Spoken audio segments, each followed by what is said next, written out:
Estudiantes, cordial saludo, bienvenidos a su tercera clase de Derecho General. En el día de hoy vamos a trabajar el tema relacionado con la clasificación del derecho.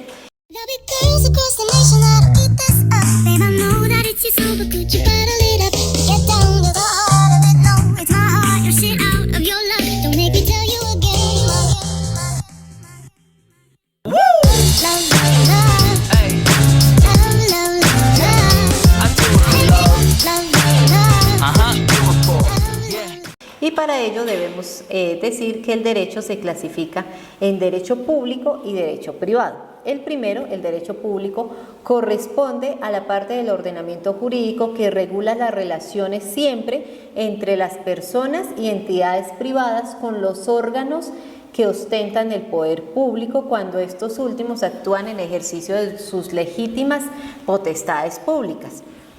Es decir, siempre que hablemos de derecho público, tenemos que imaginarnos la relación que tienen las personas particulares con el Estado. El derecho público comprende las siguientes ramas: derecho electoral, derecho constitucional, administrativo, procesal, probatorio, penal, militar, internacional público, financiero, tributario y aduanero. Por su parte, el derecho privado consiste en la relación que se da entre particulares. Es la rama del derecho que se ocupa de esas relaciones como tal. También se rige en el derecho privado las relaciones entre particulares y el Estado cuando este último, es decir, el Estado, actúa como un particular sin ejercer potestad pública alguna. Cuando hablamos de público ya hacemos relación al tema estatal como tal, que es el que tiene manejo con el derecho público. El derecho privado entonces comprende las ramas del derecho civil, el derecho comercial, el derecho internacional y el internacional privado. Existen dos preceptos fundamentales dentro de esta clasificación del derecho privado que hacen relación a la autonomía de la voluntad y a la igualdad de las partes ante la ley. Entonces, el primero, la autonomía de la voluntad, estipula que las interacciones entre las personas en la búsqueda de sus propios intereses se llevan a cabo de manera libre y de manera voluntaria sin que se presenten coacciones, engaños, violencia u obligaciones que los incumbe o que los lleve a contratar de esa manera. Solo así, de manera voluntaria y de manera libre, se puede tener vigencia legal siempre y cuando lo que estas personas decidan de manera voluntaria no vaya en contra al ordenamiento jurídico. El segundo aspecto, la igualdad ante la ley, refiere que en los actos privados los sujetos de derecho también se someten a un sistema jurídico y normativo y se encuentran en un punto de igualdad ante la ley. Es decir, que ninguno de estos escapa a la ley y a lo que establece como tal sin que exista un acuerdo de voluntades. Vamos a hablar ahora de la especificación de algunas ramas del derecho y encontramos en primer lugar para abordar el derecho laboral. El derecho laboral consiste o estudia en la rama del derecho que regula las relaciones entre el empleador y el trabajador. Hace relación a las reglas jurídicas que garantizan ese cumplimiento emanado dentro de un contrato de trabajo. Las partes que intervienen en esa relación pues siempre va a estar compuestas por quien se llama empleador y el trabajador, vinculados a través de un contrato de trabajo. El derecho laboral está compuesto entonces por un derecho sustantivo laboral, por un derecho colectivo y de procedimiento laboral también. ¿Qué es un contrato de trabajo? Es aquel por el cual una persona natural se obliga con otra persona natural o jurídica bajo la continuada dependencia o subordinación a prestar un servicio como tal. Siempre tiene que emanar tres aspectos que son básicos dentro de esa subordinación y dentro de esa prestación de servicio que se hace. Esa se lleva a cabo a través de una remuneración. Entonces, los tres requisitos indispensables para hablar de un contrato de trabajo es la actividad personal del trabajador, la subordinación o dependencia con el empleador y por último la remuneración. Estos son los tres aspectos básicos para poder decir que estamos enfrente de un contrato de trabajo. Los conflictos que se deriven del derecho laboral pues van a ser conocidos en última instancia por la Corte Suprema, Sala Laboral. El derecho administrativo. El derecho administrativo es la rama del derecho público que se encarga de la regulación de la administración pública, regulando la organización, el funcionamiento de poderes y deberes de esta. Los conflictos que se presentan siempre van a ser competencia del Consejo de Estado. Por su parte, el derecho constitucional es la rama del derecho público en el cual el ordenamiento jurídico regula las relaciones entre las personas y las entidades privadas con los órganos que tienen poder público. Y siempre cuando hablamos de derecho constitucional se refiere a la defensa de la Constitución, la cual es entendida, como siempre lo hemos afirmado, es entendida como norma de normas, y todo lo que se encuentra estipulado en la Constitución está por encima de cualquier norma o de cualquier ley que vaya en contra de lo que ella dispone. Los conflictos que surgen de la rama del derecho constitucional los conoce la Corte Constitucional. Bien, el derecho penal es el conjunto de disposiciones jurídicas que regulan la potestad punitiva del Estado, estrictamente determinando una pena, una medida de seguridad, una corrección, consecuencia de una conducta que va en contravía o que viola la normatividad que se tiene, la normatividad penal que se tiene. Su objetivo, entonces, básicamente el derecho penal, su función tiene que ser de carácter preventivo y de carácter represivo.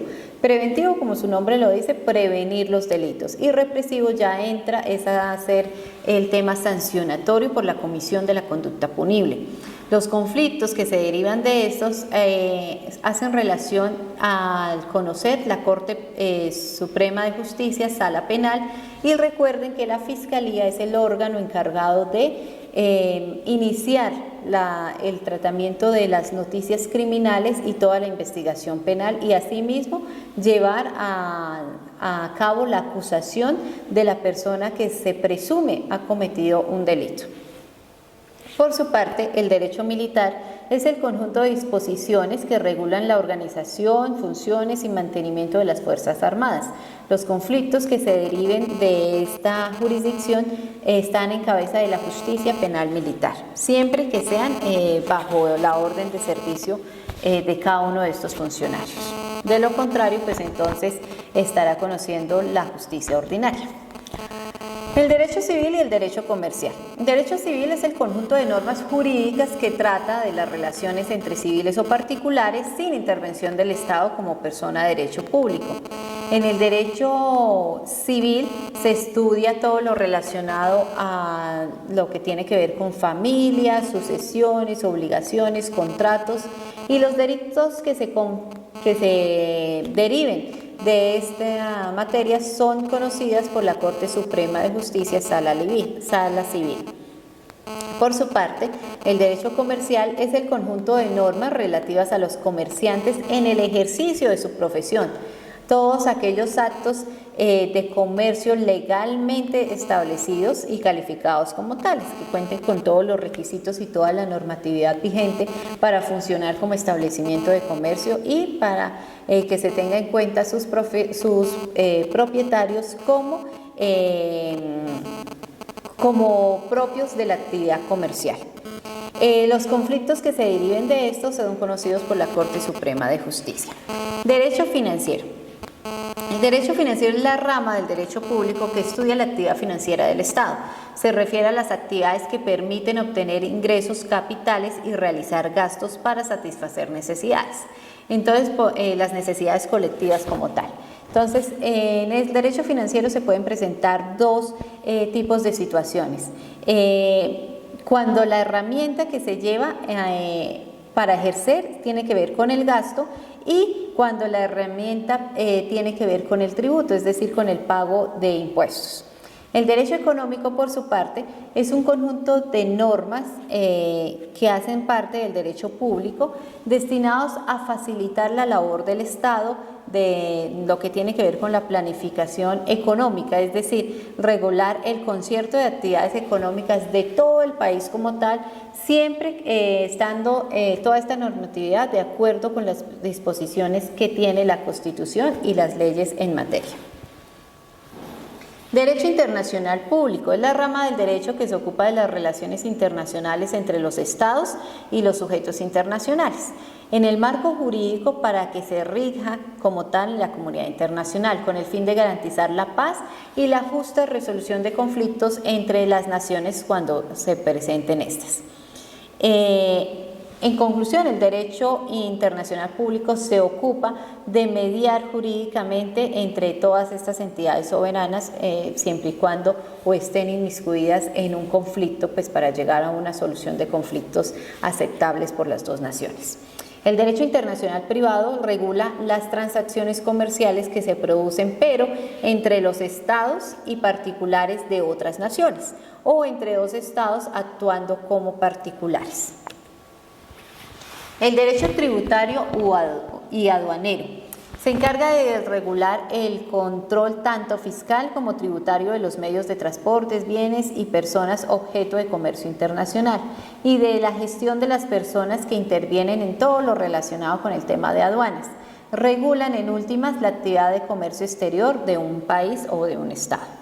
El derecho procesal, por su parte, es una rama del derecho público que contempla como esos pasos que se llevan a cabo dentro de un proceso como tal. Llámese proceso civil, proceso penal, proceso laboral. El derecho procesal nos dice cuáles son los pasos que tenemos que ir transitando para llevar a un feliz término nuestro objeto o nuestro litigio en un proceso como tal. Dentro de este derecho procesal existe un derecho probatorio que es importantísimo y es la ciencia o la rama del derecho que hace relación al estudio de las pruebas, es decir, todo lo que tiene que ver con el debate probatorio dentro de un proceso, con el fin de que esas pruebas en últimas lleven al convencimiento del juez sobre lo que se pretende probar con la demanda o con la denuncia que se ha entablado y que se ha instaurado como tal. También hablamos de un derecho social. El derecho social es un conjunto de normas que se ocupa de los eventuales conflictos que se producen dentro de la sociedad y entre las clases sociales que la componen. Los derechos sociales son subjetivos, son derechos reconocidos por el derecho positivo y que en últimas estos derechos vienen a formar parte fundamental de los derechos fundamentales de todo ser humano. Dentro de este derecho social encontramos incluidos el derecho a la seguridad social, encargados de garantizar el acceso de los individuos a un modelo de vida digna, el derecho migratorio que tiene que ver con toda la legislación en materia de extranjería y migraciones de cada país o de cada región, y el derecho agrario que regula la tenencia y explotación del territorio nacional, pero siempre y cuando hablemos de que es con fines agrícolas para producir alimentos. Entonces, con esto damos por terminado nuestra tercera lección. Que tengan un feliz día.